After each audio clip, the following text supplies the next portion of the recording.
La Banque centrale de Russie a abaissé lundi son taux directeur pour la 4e fois depuis le début de l'année en raison des difficultés de l'économie du pays et d'un ralentissement de l'inflation. L'institution monétaire russe a fait passer son principal taux d'intérêt de 12,5 à 11,5%. En décembre dernier, la Banque centrale russe avait relevé ce taux de 6,5 à 17% en une seule fois pour enrayer la chute de la devise russe, le rouble, pénalisé par l'effondrement des cours du pétrole au second semestre de l'année dernière et par une récession de l'économie accentuée par les sanctions occidentales liées au conflit avec l'Ukraine.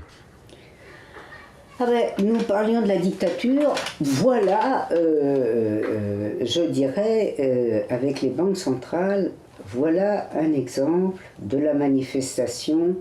pure et dure, sans phare, quand on se fie aux archives de la dictature.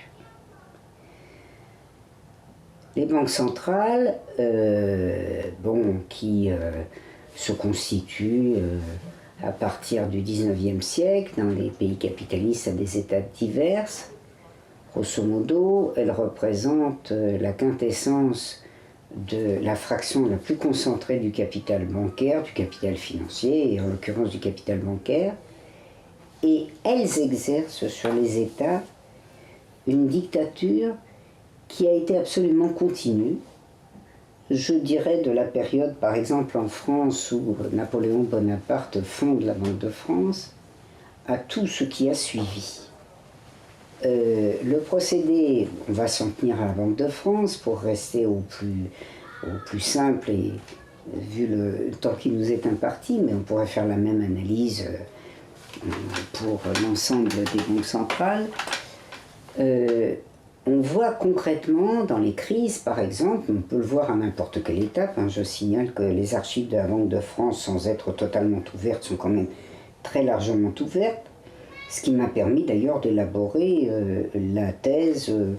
de la démocratie française comme une dictature de la Banque de France. Et donc j'ai montré concrètement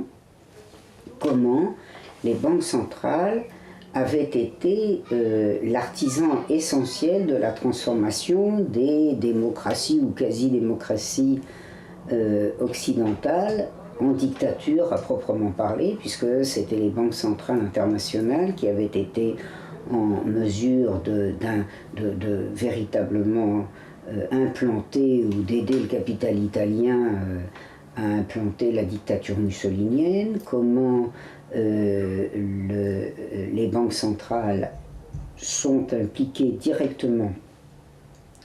dans la crise de 1931 d'ailleurs, qui est leur crise exactement comme la crise de 2008 est celle des banques centrales et du capital financier, comment ces banques centrales ont exercé une pression écrasante sur les États pour faire avaliser la transformation de leur dette privée, de la dette privée des banques en dette publique, et comment ça s'est fait avec évidemment pour protagoniste essentiel l'Allemagne qui avait tant emprunté parce que son taux d'intérêt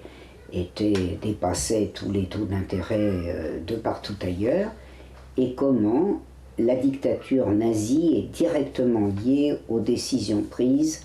au début des années 1930 et en particulier à l'état de 1931. Je suis frappé naturellement par le fait que les crises récentes, et notamment la crise de 2008, a exactement renouvelé le processus de 1931 en transformant une dette privée des banques prise avec la représentation des banques centrales pour sauver les intérêts des plus puissantes d'entre elles, comment les banques centrales ont permis de transformer une dette et une créance privée en dette et créance publique, qui rend aujourd'hui la vie des peuples de l'Union européenne rigoureusement insupportable.